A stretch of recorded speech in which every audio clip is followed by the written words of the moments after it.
आचार्य कल्प पंडित टोडरमल जी द्वारा रचित मोक्ष मार्ग प्रकाशक ग्रंथ अधिकार 9वां मोक्ष मार्ग का स्वरूप।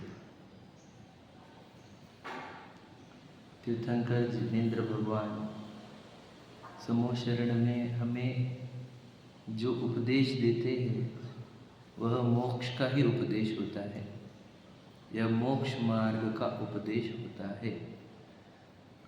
तो जिनेन्द्र भगवान के उपदेश मोक्ष मार्ग को बताने वाले हैं और मुक्ति के लिए है, मोक्ष के लिए है। क्यों? क्योंकि हम सब बंधन अवस्था में है, बंधन में है या नहीं है? तो यह जीव अनादि से ही बंधन में है और इसको कर्म बंधन का रोग हुआ है। इसी के कारण इसके जन्म मरण हो रहे हैं। इसके जन्म मरण इसके बंधन के सूचक है, बराबर है कि कर्म के सूचक है। यदि इसके जन्म मरण न होते तो हम समझ जाते हैं कि इसका कोई कर्म नहीं है ना। यदि वह अपने मूल स्वरूप में रहता, उसके ऊपर किसी के रिस्ट्रिक्शन नहीं रहते, वह अपने गुणों का पूर्ण विकास कर सकता, तो हम ये मानते कि कर्म नहीं है। परंतु इसके निवास स्थान, इसके गुणों का विकास, इसके जन्म, इसको नए नए शरीर प्राप्त होना, यह सब इसके कर्म के चिन्ह है। समझेंगे नहीं कि यह जीव के साथ कर्म है, तभी तो इसको एक नया शरीर मिलता है। उस शरीर के साथ विभिन्न प्रकार के प्रसंग बनते हैं, है ना। कभी पुण्य के उदय के प्रसंग, कभी पाप के उदय के प्रसंग, ऐसे विभिन्न प्रसंग उसके साथ बनते हैं और फिर इसके जन्म मरण होते हैं, है ना। और भावों में भी बहुत कुछ उतार चढ़ाव होता है।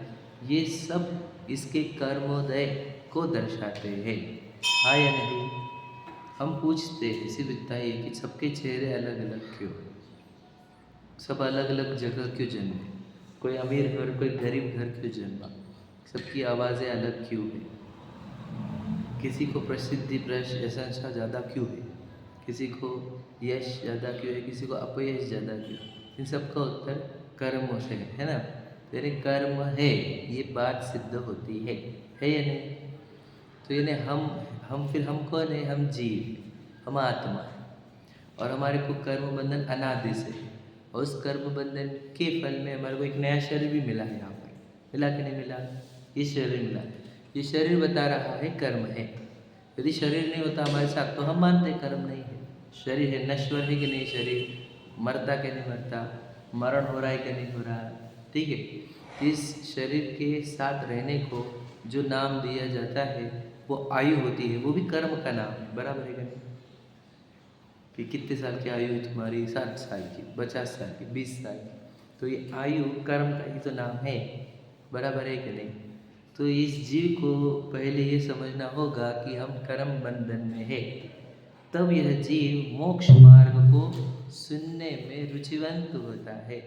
तब इसकी जिज्ञासा जगती है कि इस कर्म बंधन से मुक्त कैसे होते हैं। यदि वह बंधन को नहीं स्वीकारता तो उसे मोक्ष का मार्ग भी सुहाता नहीं है। समझे कि नहीं? हम कितने लोगों को मुक्ति का मार्ग सिखाना चाहते हैं, परंतु वे जीव सुनना ही नहीं चाहते। इसका कारण ये है कि वे ये मानते ही नहीं कि वे बंधन में है। समझे कि नहीं? अब जब वो बंधन में है ये पता नहीं है, तो बंधन से छूटने का उपाय क्यों पढ़ेंगे, सुनेंगे? बताओ, समझ रहे कि नहीं? और हमारे को भी यदि ये जिनवानी के प्रति बहुमान नहीं आ रहा, तो इसका भी अर्थ यही होता है कि हम अपने आप को बंधन में है ये स्वीकार नहीं रहे। अभी सोचो, अभी शरीर छूटेगा कब कब कब कब? कुछ पता है? आयु कर्म नष्ट हुए, इधर गया शरीर छूट कर, और फिर होगा क्या ये बताओ? हम जो जीव है, देखो 6 द्रव्य में कोई मरता तो नहीं है, अस्तित्व गुण है सबके अंदर। तो जीव भी कभी मरता नहीं है, तो वो मरेगा नहीं तो कहाँ क्या करेगा? कहाँ जाएगा?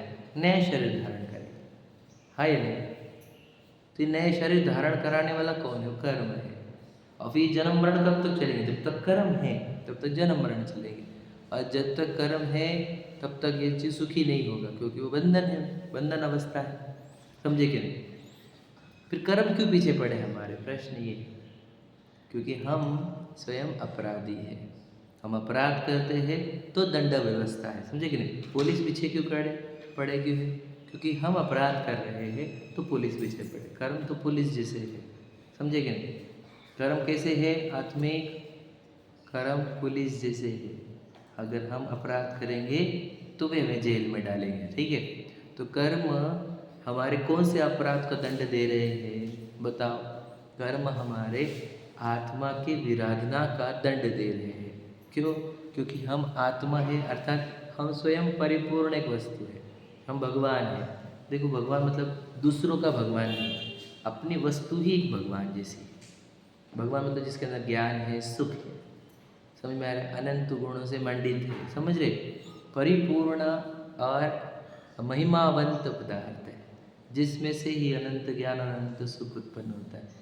ऐसी वस्तु स्वयं होने पर भी स्वयं को भूलकर, खुद को ये शरीर मानकर दीनता हीनता अनुभवता है। इंद्रियों के मार्ग से बाहर सुख खोजता है, पत्नी बच्चे आदि व्यापार आदि में सुख खोजता है, पुण्य के उदय को चाहता है। ये अपराध नहीं है क्या? बता। और इस अपराध का दंड नहीं मिलना चाहिए क्या? बिल्कुल सीधी बात है। ये अपराध हो रहा है, इस चीज़ घोर अपराध। क्यों? परिपूर्ण वस्तु मांग रही है बाहर से अपना ही सुख और शांति। बताओ, इच्छा कर करके अपने आत्मा को तड़पाना ये अपराध नहीं है क्या? बताओ। तो इसलिए ये अपराध जीव करता है, इसके दंड में इसको कर्म का बंधन होता है, और इस कर्म बंधन के कारण जन्म मरण होते हैं, और यह जीव जन्म मरण करते हुए दुखी है। ये सब पूरा एक बेस है, जिस बेस के आधार पर अब हम जिनमानी पढ़ेंगे कि अब हम इसमें से बाहर कैसे आए। कैसे? जन्म मरण से बाहर कैसे आए, कर्म के बंधन से बाहर कैसे आए, अपराध कैसे बंद करें। इसके उत्तर हम जिनमानी में पढ़ रहे हैं। वो 9वां अधिकार हमारा चल रहा है। उस 9वें अधिकार में इस प्रक्रिया को समझाया जा रहा है कि इससे मुक्त कैसे होते हैं। उसी का नाम मोक्ष मार्ग है, मुक्ति का मार्ग। कैसे मुक्त होते हैं? बताओ कैसे मुक्त होते हैं इसमें से? तो कहते हैं सम्यक दर्शन ज्ञान चारित्र से यह जीव मुक्त होता है। तो सम्यक दर्शन ज्ञान चारित्र क्यों कहा? तो सम्यक दर्शन ज्ञान चारित्र से मुक्ति अभी भावों के अपेक्षा से भी कह सकते, कर्मों के अपेक्षा से भी कह सकते। ठीक है? तो भावों के अपेक्षा से कहे तो यह जीव अपने आप को पहचाने, अपने आप की पहचान हो, इसकी मोह टूटे, तब यह जीव मोक्ष मार्गी होता है। मतलब इसको पहले ये तो लगे कि मैं आत्मा हूँ, मुझे कर्म बंधन हुए हैं और कर्म के फल में शरीर मिला है। यह वो जाने तो सही, माने तो सही। इसके जानने और मानने का नाम सम्यक दर्शन और सम्यक ज्ञान है। बराबर? और फिर आत्मा में लीन होना वो सम्यक चरित्र होता है, लेकिन वो बाद में। पहले ये माने तो सही कि वह जीव है, उसे कर्म बंधन हुए हैं और कर्म के फल में शरीर की प्राप्ति हुई है। यह जानना और मानना ये सम्यक दर्शन और सम्यक ज्ञान है। ठीक है? ये भावों की अपेक्षा से कहा। अब कर्मों की अपेक्षा से कहा तो 8 कर्म की सत्ता है। 8 कर्म के पूरे कारमान वर्गणा जो है हमारे आत्म प्रदेशों के साथ, कौन सी? कारमान शरीर, उसमें 8 प्रकार की कारमान वर्गणाएँ हैं, 8 प्रकार के कर्म। उसमें सबसे स्ट्रॉन्गेस्ट कौन सा काम करता है? तो दर्शन मोहनीय। ये कर्म सबसे स्ट्रॉन्गेस्ट है। ये सब बताया है इन्होंने दूसरे तीसरे अधिकार में पढ़ना। तो बोले कि दर्शन मोहनी के फल के साथ सब दुख दे सकते। दर्शन मोहनी का फल ना हो तो कोई दुख नहीं देता, ये बताया ना, सिद्ध किया है। क्योंकि दर्शन मोहनी सेनापति है, वही दुख देने वाला है। तो दर्शन मोहनी का जब तक नाश नहीं होगा तब तक ये जीव सुखी नहीं होगा, ऐसा भाव सिद्ध होता है। युद्ध का भी रूल ये है, सेनापति हारे बिना युद्ध नहीं जीता जाता। वैसे ही अब सेनापति का नाश करना होगा, दर्शन मुनि का नाश करना होगा। तो इसकी प्रक्रिया क्या है? दर्शन मुनि का नाश किसे करते? दर्शन मुनि का काम किया, निमित्त की अपेक्षा से बोले तो स्वयं को भुला देना कि हम कौन है, ये भुला देना, ये उसका कार्य है। मतलब वो जब उदय देगा, जब जब उसका उदय चलेगा, वह अपने आप को भुला, वो क्या करेगा, यानी उसका जब रस आएगा, वो अनुभाग आएगा, समझे, जो वो अपना फल का रस छोड़ेगा, तो क्या होगा, यह जीव स्वयं को भूलेगा और देह को मैं मानेगा। रूल समझा? दर्शन मुनि कैसा फल देता है, समझ रहे क्या? वो उस समय जब जब दर्शन मुनि फल देगा, तो उसके फल में इस जीव के अंदर क्या होगा कि ये स्वयं को भूलेगा और देह को मैं मानने लग जाएगा। समझे कि नहीं? अब ऐसा कब से हो रहा है? ऐसा तो हमारे साथ अनादि से हो रहा है। हम स्वयं को भूले ही हुए हैं और देह को अपना मानते ही है। जो देह मिली वो मैं, जो देह मिली वो मैं। समझे? गोरी देह है तो गोरी देह के साथ अहमपना करता है, काली देह है तो काली देह के साथ अहमपना करता है। समझे? तिर्यंज का शरीर है तो उसके साथ भी अहमपना करता है। बताओ, कीटक वाले शरीर के साथ भी अहमपना करता है, पेड़ पौधे के शरीर के साथ भी अहमपना करता है। इसको अनादि से आदत है, क्योंकि अहम करना ये उसके अंदर एक गुण है, श्रद्धा गुण। और उसको आत्मा दिखी नहीं है तो जो देह दिखती है उसमें अहम पना स्थापन करेगा ही करेगा। समझे कि नहीं समझे? तो लॉजिक समझ रहे हैं ना आप? अहम पना करना ये वाला तो पर्याय चल ही रही है हमारे श्रद्धा गुण से कि अहम पना अहम पना। अब वो अहम पना वाली पर्याय किस में अहम पना करेगी? जो वो आत्मा को नहीं जानेगी तो देह में ही अहम पना स्थापन करेगी। समझ रहे हैं कि नहीं? अहमपन का स्थापन होगा देह में ही, और फिर देह में अहमपन स्थापन होना यही दर्शन होने का फल है, यही वो मिथ्या दर्शन है, यही संसार का कारण है। समझे? थोड़ा समझा रहे। अब सम्यक दर्शन क्या होता है कि देह का अहमपना यानी क्या रखना, देह में हूँ, ये बात सही है कि गलत है? किसी भी एंगल से ये सही नहीं। क्यों? क्योंकि तो ये इसका रॉ मटेरियल पुद्गल मिट्टी, इसमें जानना देखना कुछ होता नहीं। मेरे अंदर जानना देखना होता है, सुखी दुखी होना बना, न जानता देखता है न सुखी दुखी होता है, बराबर है? मैं जानता देखता हूँ और सुखी दुखी होता हूँ, इसलिए शरीर में वो क्या नहीं, शरीर क्या है? मिट्टी है। समझ रहे? और वो जलती है, राख बनती है, समझे कि नहीं समझे? कटती फटती है और उसका रॉ मटेरियल भी परमाणु है।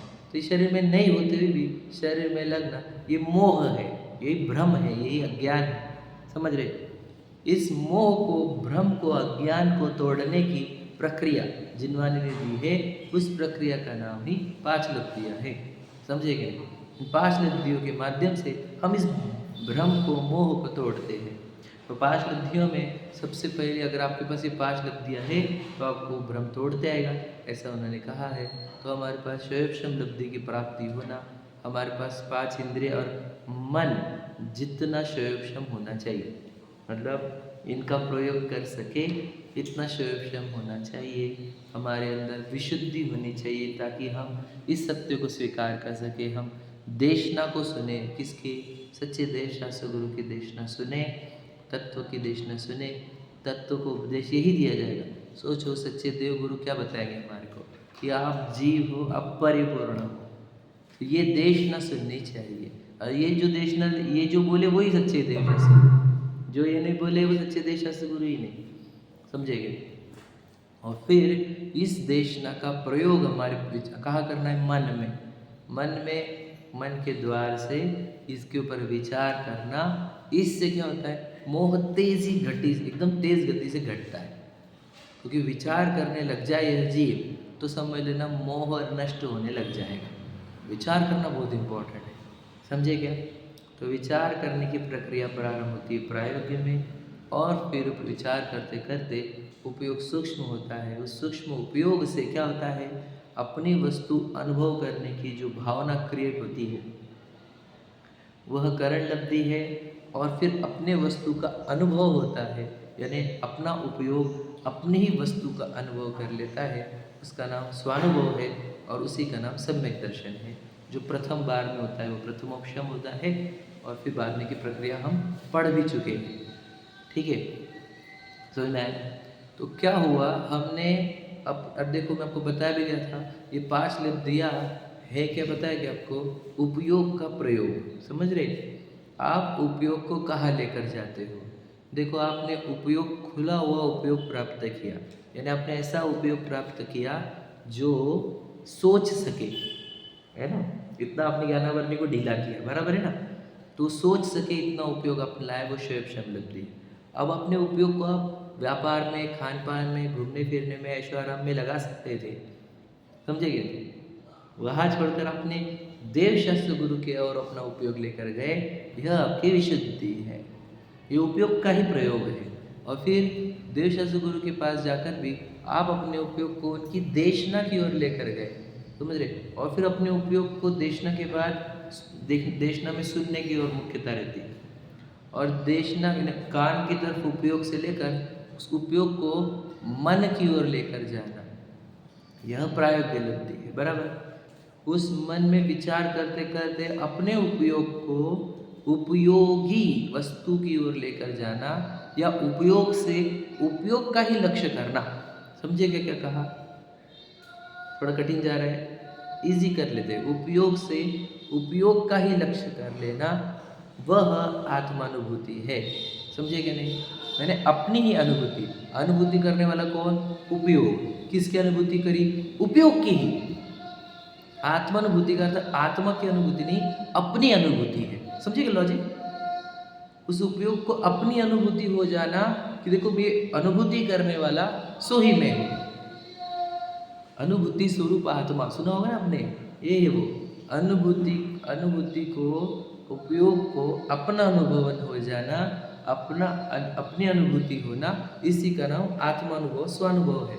इसी के साथ सम्यक दर्शन उत्पन्न होता है। यानी क्या? अब अहमपना स्थापन कहाँ होगा? आत्मा में, क्योंकि आत्मा वाला भाव समझ में आ गया, पकड़ में आ गया, उसका अनुभवन हो गया। समझ रहे? तो ये हुआ सम्यक दर्शन। अब इस सम्यक दर्शन की भी कमजोरियाँ होती है। उपशम कमजोर सम्यक तो है, बराबर है। तो उससे थोड़ा अच्छे क्वालिटी का सम्यक दर्शन होता है शयोपशम, थोड़ा स्ट्रॉन्गेस्ट, थोड़ा स्ट्रॉन्गर, सॉरी। और सबसे स्ट्रॉन्गेस्ट हो गया तो शायिक सम्यक दर्शन। समझ रहे? ये क्या प्रकार है? स्ट्रॉन्गनेस की तरीके से बताए तो उस अपेक्षा से, समझ रहे? तो उपशम को कमजोर क्यों कहा? क्योंकि वो दबा कर निकला है ना, कुछ क्षण के लिए निकला है। और शयोपशम बहुत काल तक टिकता है, इस अपेक्षा से उसको स्ट्रॉन्गर कहा आपने। और शायिक परमानेंट रहता है, इसलिए उसको स्ट्रॉन्गेस्ट कहा। समझ रहे ना? क्लियर हो रहा है? तो ये स्ट्रॉन्गर और स्ट्रॉन्गेस्ट कैसे हुआ, किस आधार पर हुआ? हम कल शायिक सम्यक दर्शन की चर्चा कर रहे थे। तो स्ट्रॉन्गेस्ट का आधार क्या है? बोलो भला, कल बताया था हमने। हाँ, अभ्यस्त। तो अभ्यस्त किसका अभ्यास?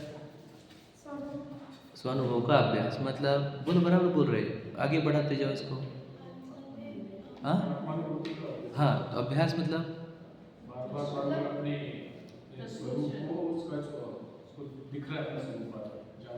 बराबर। हाँ, देखते देखते उसका निर्णय होगा कि यही मैं हूँ, बस फिर वो रोज ही देख रहा है उसको, जो श्रद्धा। नहीं वो तो गलत हो गया, वो टेक्निकल में चले गए तुम। देखो इजी बता, हुआ है थोड़ी सी गड़बड़ रह गई। देखो पहले तो विचार में चला, बराबर है ना, वो प्रायोगिक में बताया कि मैं हूँ कौन, मेरा स्वरूप क्या है, ये तत्व विचार वाली जो बात कर रहे हो। फिर निर्णय हुआ या फिर जो प्रतिभासन करने वाला कोई तो भी एक पदार्थ है, सो मैं, फिर वो कहाँ है, तो ये सब विचार में चल रहा। और फिर उस उपयोग ने सूक्ष्म होकर अपने आत्मा का अनुभव कर लिया। तो यहाँ पर क्या हो गया? तत्व श्रद्धान भी हो गया है, याद रखना, और आत्मानुभव भी हो गया, निर्णय भी हो गया। अब ये आत्मानुभवन छूटता है, समझ रहे? क्योंकि अनुभव करने वाला कौन है? ज्ञान गुण है। समझे क्या? आत्मानुभवन छूटता है, भले ही सम्यक दर्शन बने रहे। कौन सा वाला? शयोपशम सम्यक दर्शन। समझा क्या कहा? मैं आत्मा हूँ, ये श्रद्धा बने रहने पर भी ज्ञान बाहर चला जाता है, हाँ या नहीं? वह ज्ञान फिर से आत्मा का अनुभव करे, ये हो गया वापस उस आत्मा को देखना, जो कल बता रहा था मैं। तो ये जीव बार बार प्रयत्न करता है अपने ज्ञान से अपनी वस्तु का अनुभवन करना। समझे?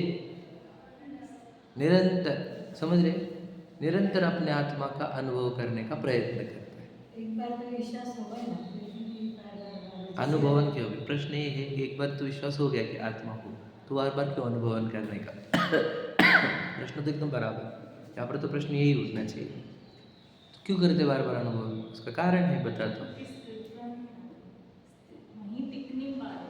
क्यों नहीं टिक पा रहा है? नहीं नहीं, तो वो बोल रहे हैं कि अगर आत्मानुभव एक बार आत्मा का अहमपना स्थापन हो गया, क्षोभशम वाला क्यों ना हो, तो वहाँ पर वापस अनुभव करने की क्यों आवश्यकता है? क्योंकि आत्मा में अहमपना स्थापन तो हो चुका। अंदर क्यों जाना है? प्रश्न वो है। चलो अब ये प्रश्न, हाँ क्या? सुख, सुख, ठीक है। अंदर क्या क्यों मिलता है सुख और बाहर क्यों नहीं मिलता? बताओ, बराबर उत्तर। अंदर है मतलब कैसे? अंदर है मतलब कैसे? इसको बताओ। हाँ हाँ, ये उत्तर है उसका। समझे क्या? उत्तर ये है। बाहर गया कैसे? राग से। राग आकुलता रूप, दुख रूप। आत्मानुभवन में राग नहीं, यानी सुख, निराकुलता। क्लियर हुआ? मेरे स्वभाव जो आप बोल रहे हैं, समझे क्या? समझे? आत्मानुभवन नहीं हो रहा है काहे से? राग से। क्योंकि उपयोग में राग उत्पन्न हुआ है और उस राग के कारण इंद्रियों के माध्यम से बाहर गया, है या नहीं? यानी फिर जब तक उपयोग इंद्रिय के माध्यम से बाहर है, मतलब राग की उत्पत्ति है ना? और उस राग की उत्पत्ति में क्या होगा? बोलो, आकुलता होगी। समझा क्या? लॉजिक समझ रहे? जो पढ़ा है सुना है उसको प्रैक्टिकली समझो। समझा आपको?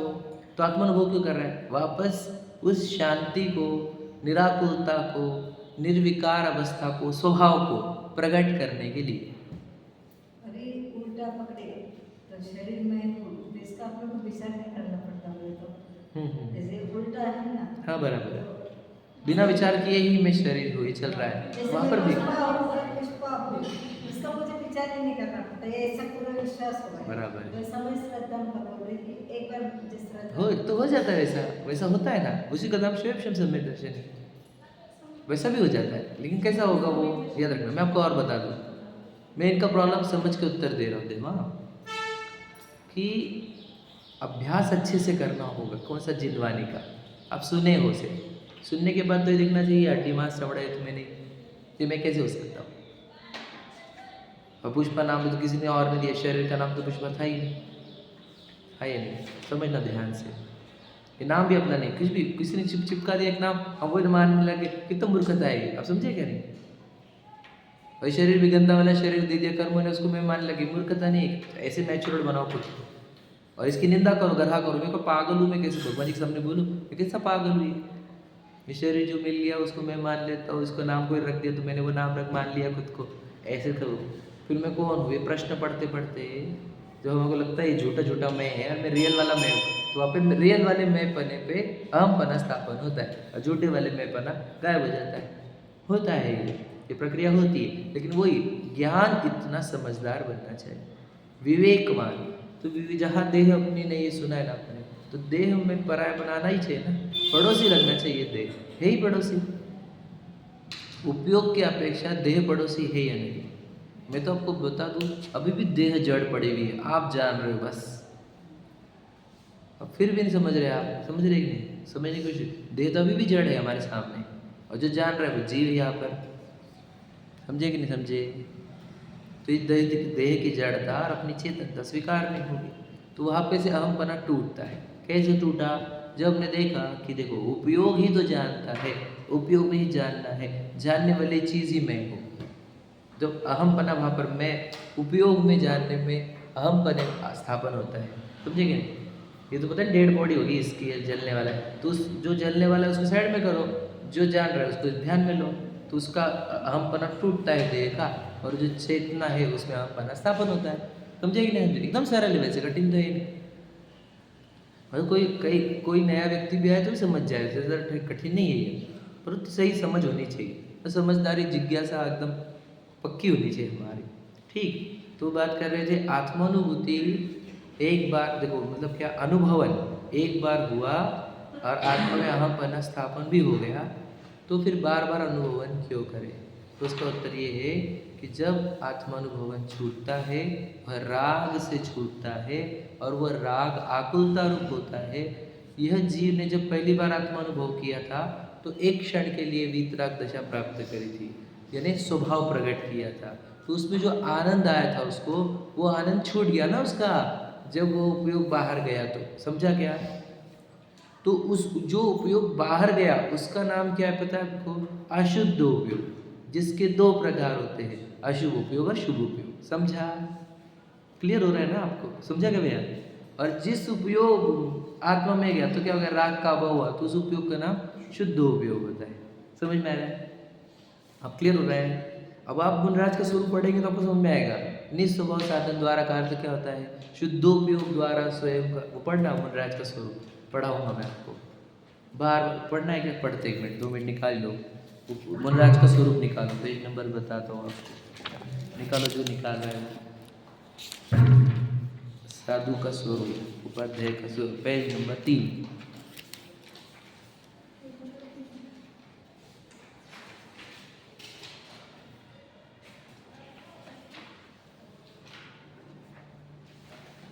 निकाले। जो विरागी होकर समस्त परिग्रह का त्याग करके, देखो विरागी होकर मतलब जगत के एक भी चीज का राग। तीन ऊपर से देखो, पेज नंबर ऊपर राइट साइड में, वहाँ पे 3 चाहिए हमारे को। देखो विरागी होकर समस्त परिग्रह का त्याग करके, देखो वर्ड क्या है? शुद्धोपयोग रूप मुनि धर्म। मुनि धर्म का अर्थ क्या? जो शुद्धोपयोग करते हैं सो मुनि। क्लियर, बोल्ड लाइन किया वो मुनिराज मतलब कौन? शुद्ध उपयोग, जो उपयोग को आत्मा में बार बार लेकर जाए सो मुनिराज। समझ में आ रहा है? आगे का अंतरंग में तो देखो क्या करते हैं, अंदर क्या चल रहा है वो बता रहे हैं। उस शुद्ध उपयोग द्वारा अपने को आप रूप अनुभव करते हैं। समझ में आ रहा है? तो उपयोग को भीतर लेकर गए और वो जो वहाँ पर ज्ञान चल रहा है और ज्ञान का धारक ज्ञायक है, उसका अनुभव करते हैं। समझ रहे? देखो ये ज्ञायक है और ज्ञायक में से ज्ञान की उत्पत्ति हो रही है। ये जो उपयोग है, ये उपयोगी में से निकल रहा है, ऐसा अनुभव करते रहते। ये हो गया उनका शुद्ध उपयोग। समझ रहे? शुद्ध उपयोग द्वारा परद्रव्य में अहम बुद्धि धारण नहीं करते, मतलब जब उन्होंने अहमपना उपयोग और उपयोगी में रखा है तो देह में अहमपना छूट गया। समझा क्या? परद्रव्य का अर्थ घर परिवार गाड़ी बंगले मत लेना, वो तो छोड़कर आ गए हैं पहले ही। समस्त परिग्रह का त्याग करके बोल दिया है। तो अहमपना परद्रव्य में नहीं करते, मतलब शरीर में नहीं करते। क्लियर हो रहा है क्या? देखो परद्रव्य में अहम बुद्धि धारण नहीं करते तो अपने ज्ञानादिक स्वभाव ही को अपना मानते, मतलब उपयोग को, ज्ञान दर्शन को। पर भाव में ममत्व नहीं करते, मतलब वो राग भाव में। तथा जो परद्रव्य उनके स्वभाव ज्ञान में प्रतिभाषित उन्हें जानते तो है, परंतु इष्ट निष्ठ मानकर उनमें राग द्वेष नहीं करते। ठीक, बस इतना ही पढ़ना था मुझे समझाना इतना था कि शुद्धोपयोग क्या होता है, आत्मानुभव क्या होता है, ये थोड़ा समझाना था। तो देखो ध्यान से, सम्यक दृष्टि हुआ, क्या हुआ? प्रायोग्य लब्धि करके एक बार आत्मा का अनुभव हुआ। ठीक है, ध्यान सुनना। तो जब आत्मानुभव होता है तब राग चलता है क्या? उस समय राग उत्पन्न नहीं होता। समझे क्या? राग हो तो उपयोग का लक्ष्य राग बने। उपयोग कैसे बनेगा? उपयोग का लक्ष्य, उपयोग जब बनता है उसका नाम आत्मानुभूति है और उसी में अहमपना स्थापन होता है आत्मा में। समझ में आ रहा है? यदि उपयोग के उस समय राग चलेगा तो उपयोग का लक्ष्य राग बनेगा तो आत्मानुभव नहीं होगा। समझ रहे कि नहीं समझे? वापस समझाता हूँ, गहरी चर्चा है, थोड़ी सी कठिन जा रही होगी मुझे पता है, लेकिन थोड़ा प्रयत्न करना। ठीक है, फिर से समझाता हूँ। उपयोग पहले देखो, बाहर से अंदर की ओर चलते हैं। अब देखो अभी उपयोग का लक्ष्य क्या है मैं आपको बताता हूँ। एक राग भाव, कौन सा? जैसे आपका भी अगर बात करो तो सुनने वाला राग, यह हाईलाइटेड है, उस सुनने वाले राग में उपयोग लगा है और उस उपयोग सुनने वाले राग में जो शब्द सुनाए जा रहे हैं उधर उपयोग लगा हुआ है। यानी अभी वो अनुभव कर रहा है तो जो शब्द आ रहे हैं उनका अनुभव कर रहा है, वह उपयोग। सही है कि नहीं? ठीक है।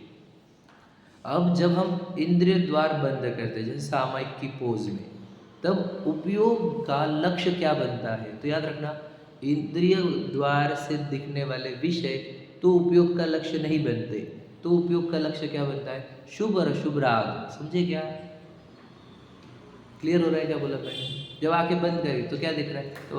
तो कोई वर्ण तो है नहीं, शब्द भी नहीं, तो उपयोग का लक्ष्य शुभ और अशुभ राग बनते हैं। एक तो भोग आदि के भाव जो चलते हैं वे, या फिर भक्ति भाव आदि चले वे, समझ रहे, या फिर आत्मा संबंधी विचार वाले भाव चले वे, तो उपयोग का लक्ष्य क्या हो गया, राग। अब जब ये भाव यानी विचार करते करते उपयोग उसका लक्ष्य इन भावों से हटाकर उपयोग की ओर ही करे, समझा क्या, कि देखो इन भावों को कौन जान रहा है, ऐसा समझा क्या, जान भाव आ रहे हैं, भाव आ रहे हैं तो भाव को जाना भी जा रहा है, तो भावों को जानने वाला कौन है, तो ये तो क्या हो गया, जानने वाला जानने वाले को ही जानने के प्रश्न उठा रहा है, वही करण है। और फिर जो जानने वाला जानने में आ गया, यही जो जान रहा है यही तो जान रहा है, वो जानने वाला जानने में आ गया, उसका नाम आत्मानुभव। और उस आत्मानुभव के काल में अहम बना स्थापन हुआ आत्मा में, समझा। जहाँ उपयोग पकड़ना है उपयोग ही तो मैं बस विज्ञान उपयोग में वो कठिन, जब वो कठिन जा रहा होगा ना तो इतना इजी करो, जानने वाला कौन है, बस इतना, बस वो मैं हूँ, समझ रहे।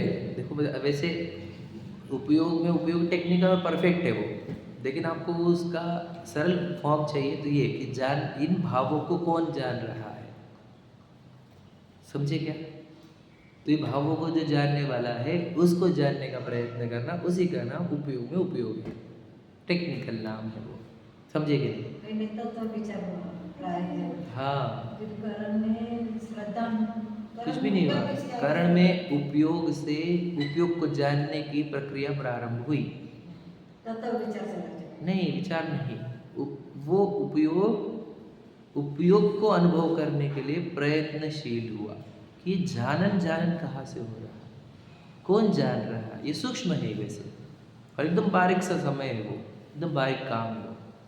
और उसी के बाद उसने जानन जानन को जान लिया। जब हम ज्ञान की पर्यायों में अटक जाते हैं तो कहाँ से आ रही ज्ञायत से, वो उसको नहीं पकड़ पाते। हाँ ठीक है, पर अगर आपको शुरुआत में तो ज्ञान की पर्याय पकड़ में आना, यही आत्मा को पकड़ना है, टेंशन मत लो, समझे कि नहीं। ज्ञान की पर्याय भी पकड़ में आ गई तो बस हो गया ना, क्योंकि ज्ञान और आत्मा अलग अलग है। ज्ञान सो ही आत्मा, आत्मा ज्ञानम स्वयं ज्ञानम ज्ञानत अन्यत करते के। तो आप ज्ञान का अनुभव करो, विवेक सागर जी तो आजकल बोल रहे ज्ञानानुभूति ही आत्मानुभूति है, ज्ञान का अनुभव ही आत्मा का अनुभव है, ठीक है। तो पहले ये चालू करो, समझे, कोई दिक्कत नहीं। और ज्ञान कहाँ से आता है, सीधी बात ज्ञायक से होता है कि नहीं। अब वो जब तुमने पूछ पकड़ी है तो हाथी है, एग्जाम्पल, हाथ समझ रहे, तो फिर किरण पकड़ी है तो सूरज है, ज्ञान को पकड़ा मतलब ज्ञायक है ही, समझ रहे कि नहीं, समझ रहे। ज्ञान को पकड़ना सरल हो जाता है, मतलब सरल मतलब ऐसे समझ में आता है, पर ज्ञान ये ज्ञायक से है कि। अब हम पूछते, देखो आप बेटे को समझ रहे हो और पिता को नहीं समझ रहे हो, समझे कि नहीं। बेटा है इसका अर्थ पिता है, खत्म, बस समझ में है, इतना तो है। वो नहीं समझ में आया, वापस समझाता हूँ। किरणें पकड़ में आ रही है तो सूरज है या नहीं, इतना ही तो है। ज्ञान की अनुभूति आत्मा की ही अनुभूति। देखो किरणें जीरो में से थोड़ी आएगी,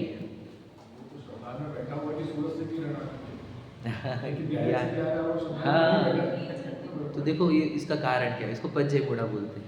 हमारे को पर्याय पता है, पर्याय वस्तु में से आती है, ये समझ लेते हैं, समझे क्या।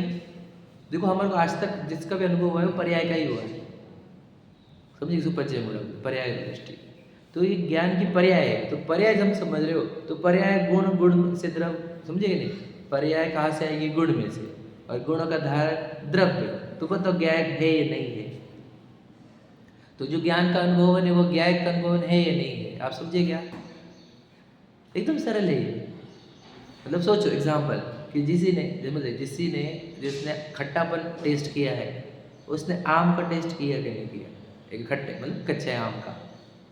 तो खट्टा, वो जो कच्चे आम का एग्जाम्पल है, कैरी वाला है ना, तो उसने किसका अनुभव किया बताओ, खट्टेपन का कि उसके अंदर गुण का, क्या द्रव्य का, ऐसा प्रश्न है हमारा। हाँ, उसने क्या ग्रहण किया, देखो उसको, उसका लक्ष्य खट्टेपन की ओर गया है, एग्जाम्पल मतलब पर्याय अनुभव में आई, लेकिन पर्याय अकेली नहीं थी, पर्याय के साथ गुण और द्रव्य भी थे, है कि नहीं? समझे ना? इसके लिए जो ज्ञान को अनुभव करता है वो आत्मा का अनुभव करता है। समझा? चैप्टर उसके तो हम बहुत बाहर आ गए, पर हमारे को जब प्रैक्टिकल वाला एजुकेशन चल रहा है, ठीक है? समझ में आया थोड़ा सा वापस? तो हम क्या कह रहे हैं कि जब वह उपयोग, समझ रहे हो, उपयोग बार बार अपने आत्मा का अनुभव करने लग जाए तो उससे वह शैवक्षम सम्यक दर्शन, शाइक सम्यक दर्शन हो जाता है। समझा? तो वो जो वापस वापस मुझे शुद्ध उपयोग करना है, मतलब वापस वापस आत्मा का अनुभव करना है, तो याद रखना, यदि आप चतुर्थ गुण स्थान में हो तो आपको तो बहुत टाइम लगेगा वापस आत्मा अनुभव करने के लिए। क्यों? क्योंकि तुमने कोई चीज़ छोड़ी ही नहीं है अभी, अणुवृत्ति भी नहीं हो तुमने दुनिया ओपन रखी है खुद के लिए, समझे कि नहीं? तो तुम्हें वापस आत्मा में जाने के लिए 6 महीने तक लग सकते हैं। यदि तुम्हें फिर से आत्मा का अनुभव जल्दी करना है तो अणुव्रत लो। अब तुम क्या करोगे?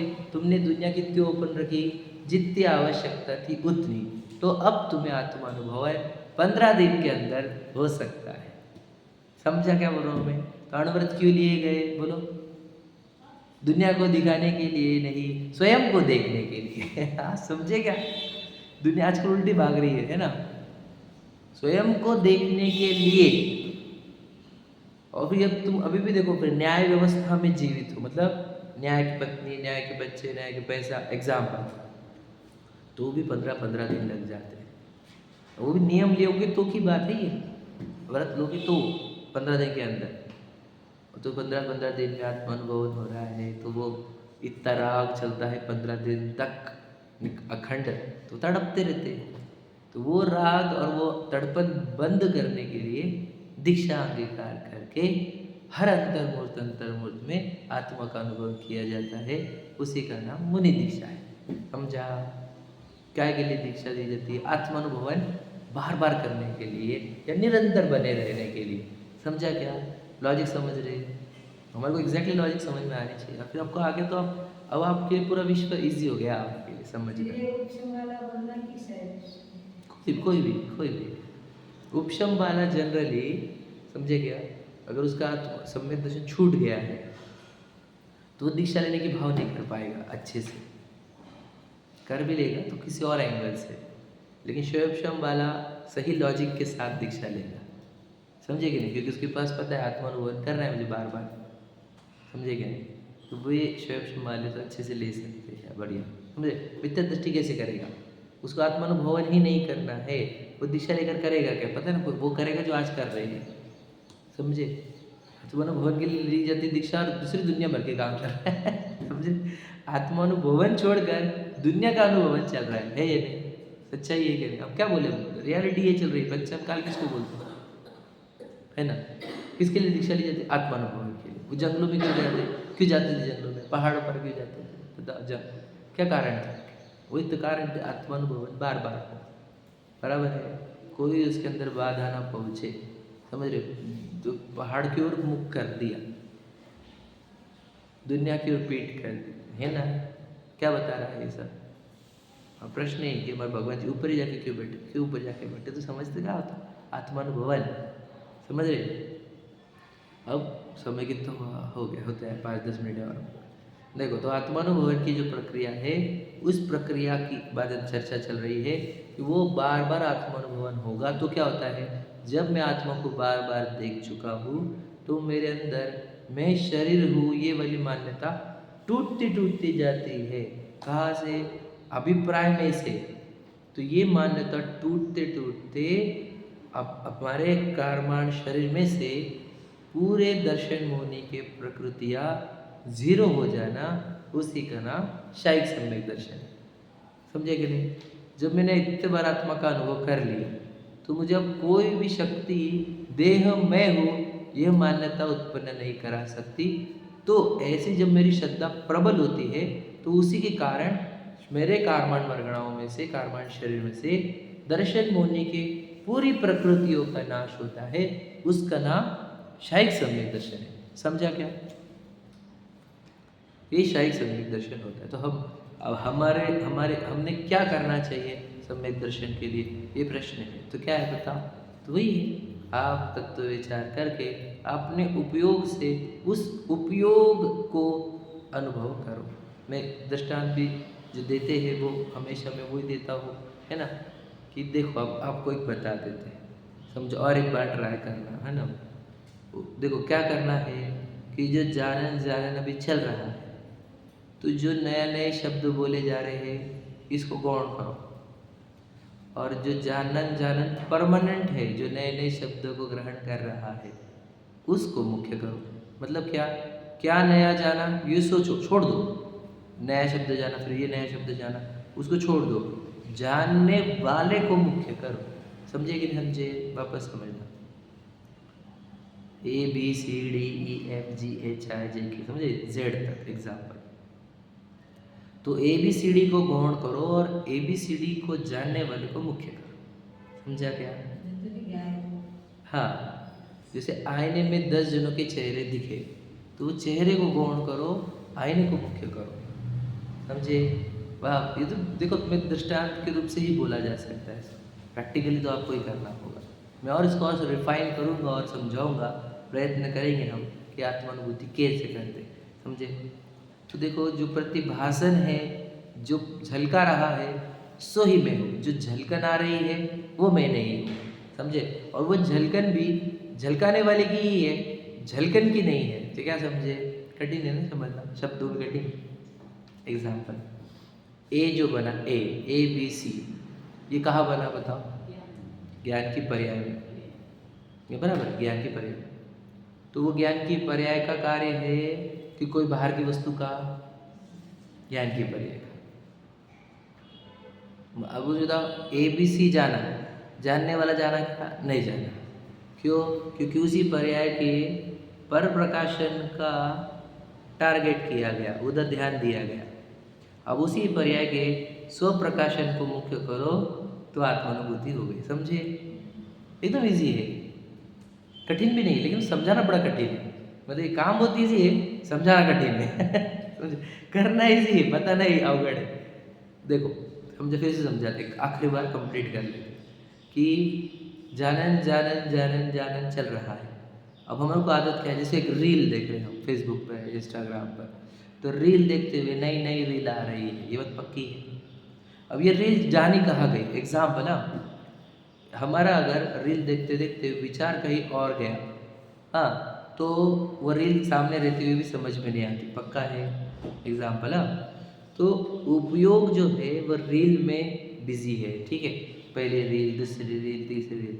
अब देखो, तो इन 3-4 रील देखने में एक जानने वाला भी है, ये बात समझ में नहीं आती।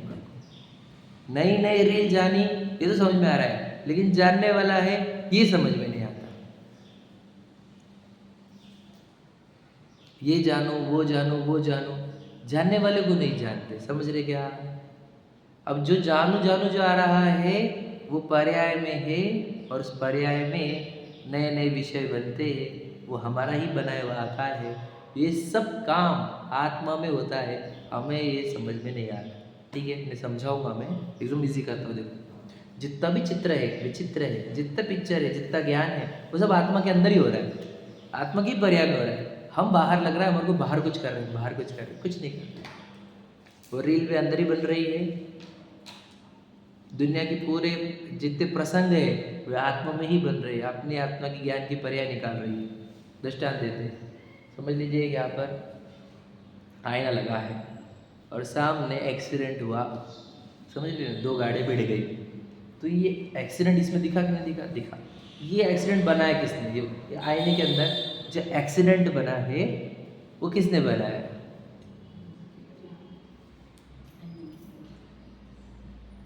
प्रश्न समझा क्या? प्रश्न समझा? आईने के अंदर एक्सीडेंट जो बना है वो किसने बनाया? उधर का एक्सीडेंट नहीं, या नहीं? उस द्रव्य की वजह से, हाँ, आईने की स्वतंत्र प्रक्रिया, हाँ, पर प्रकाशन। बराबर है, समझ में आ रहा है? तो इसका और उधर का कोई कनेक्शन समझ रहे? मतलब आईना पूरी दुनिया भर की पर्याय निकालने में स्वतंत्र है नहीं है, बस ऐसा ही आत्मा का है। जो दुनिया में जो घड़ रहा है वो इधर ज्ञान में वही की वही दिखता है ना, जो बाहर घड़ रहा है, लेकिन वो वही की वो दिखते हुए भी ये सब पर्याय मैं खुद निकालता हूँ। समझे कि नहीं? मेरी स्वतंत्र पर्याय, जैसे तुम आईने को समझ रहे हो उसकी स्वतंत्र पर्याय, तो ये भी तो ज्ञान की स्वतंत्र पर्याय है या नहीं? तो बाहर की चीज़ें हो नहीं हो खुद की पर्याय निकाल सकता कि नहीं? मैं मेरी पर्याय निकालने में स्वतंत्र हूँ। तो आप बोलते बाहर जैसे ही क्यों निकाल रहे? वही तो मेरी क्वालिटी है। समझे कि नहीं? इसी को तो ज्ञान कहते हैं। लेकिन वो जो ज्ञान निकला उसका बाहर के पदार्थों से कोई कनेक्शन नहीं। जब वो मेरे अंदर ही ज्ञान निकाल सकता हूँ, मैं मेरे खुद से निकाल सकता हूँ, तो मैं बाहर देखना बंद करता हूँ और मेरे अंदर से पूरा ज्ञान निकल जाता है। उसी का नाम केवल ज्ञान। समझा? क्वालिटी में नाम के उसको डिस्टर्ब कर दिया। हाँ, बस उस ज्ञान, फिर वही बोला हमने, ज्ञान जब आपको ज्ञान के लिए पर पदार्थों की आवश्यकता नहीं लगती, मैं ही मेरे अंदर से ज्ञान उत्पन्न कर सकता हूँ। यह श्रद्धान, यह ज्ञान अपने ज्ञान को परिपूर्ण अनुभव करते करते विश्व का ज्ञान क्रिएट कर लेता है। उसी का नाम केवल ज्ञान। समझे? ऐसा केवल ज्ञान हम सब प्रकट कर सकते हैं, हम क्यों नहीं कर रहे हैं? ये प्रश्न है। क्यों अपने आप को मूर्ख, अज्ञानी, बेवकूफ, मिथ्यादृष्टि, है ना, पागल, है ना, संसारी, ऐसी गालियाँ क्यों दे रहे स्वयं को ही? है ना? तो अपने आप को जागृत करो, चेतना रूपी आत्मा को जानो। इस देह में ये जड़ता भरी हुई है और चेतना भी भरी हुई है ना? देह के साथ चेतना है, देह में चेतना नहीं है। इतना ही तो भेद ज्ञान करना है, और इतने भेद ज्ञान से आपको आगे तो फिर इजी काम है। फिर जैसे जड़ शरीर जड़ दिखने लगा, अब चेतना की खोज प्रारंभ होती है और चेतना की खोज में चेतना की परिपूर्ण सिद्धि होती जाती है। ठीक है? अब जड़ता से हटाओ खुद को, जहाँ जड़ है वहाँ जाना नहीं, जहाँ चेतना है वहाँ जाना। ठीक है? जड़ का इंटरेस्ट छोड़ो। समझ लीजिए कोई पार्टी है, घूमना फिरना है, ऐशोआराम है, वहाँ पर भरा क्या है? जड़ता भरी हुई। तो जड़ता से अपना रुचि हटाओ, जहाँ चेतना है वहाँ रुचि लगाओ। समझ रहे? अब मंदिर जी में चढ़ता है कि चेतना है? चेतना से भरे हुए भगवान जी, मुनिराज भी चेतना से भरे हुए, समझ लेना। और ज्ञानी जन भी चेतना से भरे हुए।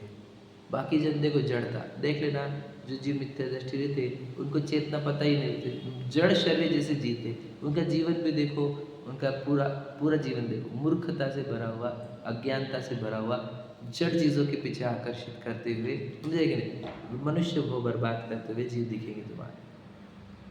इसलिए बस जड़ता से दूर हटो, चेतना की ओर आओ। इधर ही अपना विश्व है, यहाँ ही विश्व क्रिएट होता है, यहाँ ही विश्व दिखता है, बाहर कहीं विश्व नहीं है ना? चलो, सहजानंदी शुद्ध स्वरूप